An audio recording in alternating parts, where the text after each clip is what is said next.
ഷഹബാസിൻ്റെ inquest medical college മോർച്ചറിയിൽ പൂർത്തിയായിട്ടുണ്ട്. Postmortem അല്പസമയത്തിനകം തന്നെ ആരംഭിക്കുകയാണ്. തലയ്ക്കേറ്റ ഗുരുതരമായ പരിക്കാണ്, ക്ഷതമാണ് മരണകാരണം എന്നാണ് ഡോക്ടർമാർ പ്രാഥമികമായി തന്നെ പറഞ്ഞിട്ടുള്ളത്. അതായത് ചെവിയുടെ ഭാഗത്ത്, കണ്ണിൻ്റെ ഭാഗത്തൊക്കെ ഗുരുതരമായ പരിക്ക് തന്നെയുണ്ട്.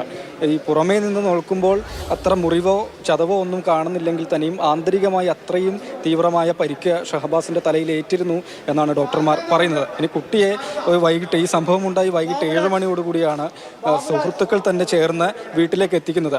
അഭിലാഷ്, കുട്ടിയുടെ രക്ഷിതാക്കൾ അതുപോലെ അമ്മാവനൊക്കെ പറഞ്ഞു വീട്ടിൽ പെയിൻറ്റിങ്ങിൻ്റെ പണി നടക്കുന്നുണ്ടായിരുന്നു. അപ്പോൾ ഈ പലഹാരം വാങ്ങുന്നതിന് ഷഹബാസിനോട് പറഞ്ഞിരുന്നു, അതിനായി പൈസയും കൊടുത്തിരുന്നു എന്ന്. അപ്പോൾ പൈസ വാങ്ങി ഷഹബാസ് വെച്ചിരുന്നു. സുഹൃത്ത് വന്ന് വിളിച്ച സമയത്ത് ഈ ബൈക്കിൽ കയറി ഷഹബാസ് ട്യൂഷൻ സെൻറ്ററിൻ്റെ പരിസരത്തേക്ക് പോവുകയാണ് ഉണ്ടായിരുന്നത്. ഷഹബാസ് ആ ട്യൂഷൻ സെൻറ്ററിലെ വിദ്യാർത്ഥി ആയിരുന്നില്ല എന്നതാണ്. അതായത് മറ്റുള്ള കൂട്ടുകാർ ആവശ്യപ്പെട്ടത് പ്രകാരമാണ് ഷഹബാസ് ട്യൂഷൻ സെൻറ്ററിന് പരിസരത്തേക്ക് പോകുന്നത്. തിരിച്ച് വീട്ടിന് സമീപത്ത് തന്നെ കൊണ്ട് ഇറക്കി വിട്ടു. വളരെ അവശനായ നിലയിലാണ് ഷഹബാസ് വീട്ടിലേക്ക് വന്നത്. സംസാരിക്കാൻ കഴിയുന്ന സ്ഥിതിയിലായിരുന്നില്ല. രക്ഷിതാവ് ഉപ്പ പറഞ്ഞത് പ്രകാരം സെന്റ് ഓഫ് പാർട്ടിയെ തുടർന്ന് ഒരു സംഘർഷം ഉണ്ടാവുകയും ആ സംഘർഷം ഉണ്ടായതിനെ തുടർന്ന് സ്വന്തം സ്കൂളിലെ, അതായത് MJ സ്കൂളിലെ കുട്ടികൾ ഷഹബാസിനെ വിളിച്ചുകൊണ്ട് പോവുകയും ചെയ്തതാണോ?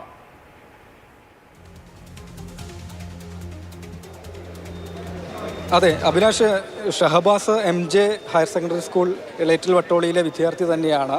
ഈ MJ സ്കൂളിലെ വിദ്യാർത്ഥികളാണ് അവിടെ കപ്പിൾ ഡാൻസ് നടത്തുകയും ഈ ഡാൻസിനിടെ പാട്ട് ഓഫായി പോവുകയും താമരശ്ശേരി വൊക്കേഷണൽ ഹയർ സെക്കൻഡറി സ്കൂളിലെ വിദ്യാർത്ഥികൾ കൂവുകയും ചെയ്തത്. അതാണ് ഈ പ്രശ്നങ്ങളുടെയൊക്കെ തുടക്കം. അവിടെയാണ് വാക്കുതർക്കം ആരംഭിക്കുന്നത്. അന്ന് ട്യൂഷൻ സെൻറ്ററിലെ അധ്യാപകർ ഇടപെട്ട് ആ പ്രശ്നം അവിടെ പരിഹരിക്കുകയാണ് ഉണ്ടായത്. അവിടെ മാത്രമേ അത് പരിഹരിക്കപ്പെട്ടുള്ളൂ. പിന്നീട് ഈ സ്കൂളിലെ തന്നെ, എളേറ്റിൽ സ്കൂളിലെ വിദ്യാർത്ഥികൾ തന്നെ വാട്സപ്പ് ഗ്രൂപ്പ് രൂപീകരിച്ചു. ഇതിന് പകരം ചോദിക്കണം, കളിയാക്കിയതിന് പകരം ചോദിക്കണം എന്നുള്ള ചർച്ചകൾ ആ ഗ്രൂപ്പിൽ നടന്നു. ഇൻസ്റ്റഗ്രാം വഴിയും ആ വിധത്തിലുള്ള മെസ്സേജുകളും ശബ്ദ സന്ദേശങ്ങളും ഒക്കെ തന്നെ നടന്നു എന്നതാണ്. അതായത് എളേറ്റിൽ സ്കൂളിലെ സഹപാഠികൾ തന്നെയാണ് ഷഹബാസിനെ വിളിച്ച് ട്യൂഷൻ സെൻറ്ററിന് സമീപത്തേക്ക് പോകുന്നത് എന്നുള്ളതാണ്. തിരികെ വീട്ടിലെത്തി സംസാരിക്കാൻ കഴിയുന്ന അവസ്ഥയിലല്ലായിരുന്നു ഷഹബാസ് എന്നുള്ളതാണ്. തീർത്തും അവശനായിരുന്നു. കട്ടിലിൽ കിടക്കുകയാണ് ഉണ്ടായിരുന്നത്. രക്ഷിതാക്കൾക്കും ആദ്യം തന്നെ ഒന്നും മനസ്സിലായില്ല. പിന്നീട് കട്ടിലിൽ തന്നെ ഈ ഷഹബാസ് ഛർദ്ദിച്ചു. ആ സമയത്താണ് ഇത്രയും തീവ്രമായ പ്രശ്നമാണ് എന്ന് രക്ഷിതാക്കൾക്ക് മനസ്സിലാകുന്നത്. തുടർന്ന് സുഹൃത്തുക്കളോടൊക്കെ ഫോണിൽ വിളിച്ച് ചോദിച്ച സമയത്താണ് അടിപിടി അവിടെ നടന്നിരുന്നു എന്നതിനെ സംബന്ധിച്ചൊരു ചിത്രം രക്ഷിതാക്കൾക്ക് ലഭിച്ചിരുന്നത്. തുടർന്ന് താമരശ്ശേരി താലൂക്ക് ആശുപത്രിയിലേക്ക് കൊണ്ടുപോകുന്നു. സമയത്തൊക്കെ ആവശ്യം തന്നെയായിരുന്നു. ഒന്നും പറയാൻ കഴിയാത്ത അത്രയും ഗുരുതരമായ അവസ്ഥയിലായിരുന്നു. താമരശ്ശേരി ആശുപത്രിയിൽ എത്തിച്ച സമയത്ത് അടിയന്തരമായി മെഡിക്കൽ കോളേജിലേക്ക് കൊണ്ടുപോകാനാണ് ഡോക്ടർമാർ റെഫർ ചെയ്യുന്നത്. അതുതന്നെയും സാധാ ആംബുലൻസ് പോരാ, ICU സംവിധാനമുള്ള, ഓക്സിജൻ സപ്ലൈ ഒക്കെയുള്ള ആംബുലൻസ് തന്നെ വേണമെന്ന് ഡോക്ടർമാർ നിർദ്ദേശിക്കുകയും ചെയ്യുന്നു. ഈങ്ങാപ്പുഴയിൽ നിന്നൊരു ആംബുലൻസ് കൊണ്ടുവന്നതിന് ശേഷമാണ് മെഡിക്കൽ കോളേജ് ആശുപത്രിയിലേക്ക് എത്തിച്ചത്.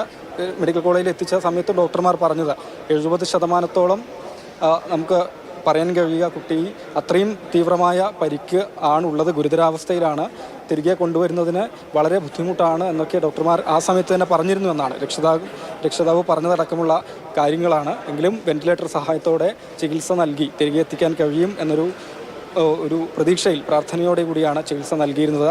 രാത്രി 1 മണിയോടുകൂടിയാണ് മരണം സംഭവിക്കുന്നതും. ഇപ്പോൾ കേസിൽ 5 വിദ്യാർത്ഥികളെയാണ് കഴിഞ്ഞ ദിവസം കസ്റ്റഡിയിലെടുത്തിരുന്നത്. ഈ 5 പേരെയും ജുവനൈൽ ജസ്റ്റിസ് ബോർഡിന് മുൻപാകെ ഹാജരാക്കി രക്ഷിതാക്കൾക്കൊപ്പം വിടുകയാണ് ഇന്നലെ ചെയ്തിരുന്നത്. പ്രായപൂർത്തിയാകാത്ത കുട്ടികളാണ്. ആ സമയത്ത് സംഘം ചേർന്നുള്ള ആക്രമണം, വധശ്രമം ഉൾപ്പെടെയുള്ള വകുപ്പുകളാണ് ചുമത്തിയിരുന്നത്.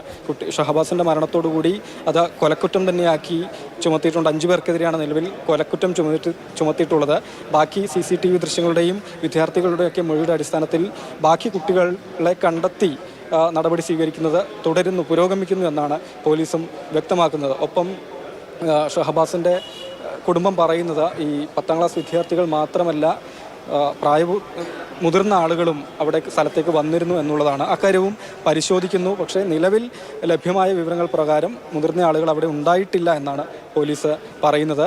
ഒപ്പം തന്നെ നഞ്ചക്ക്, ഈ കരാട്ടയിലൊക്കെ സാധാരണ ഉപയോഗിക്കുന്ന നഞ്ചക്ക് എന്ന ആയുധമാണ് വിദ്യാർത്ഥികൾ കൊണ്ടുവന്നിരുന്നത്. അതുകൊണ്ടാണ് ഷഹബാസിന്റെ തലയ്ക്ക് ഇടിച്ചതെന്നുകൂടി പോലീസ് സ്ഥിരീകരിക്കുന്നുണ്ട്. പോസ്റ്റ്മോർട്ടം സമയത്തിനകം ആരംഭിക്കുകയാണ്. ആക്രമം എന്നുള്ളതാണ് സൂചന.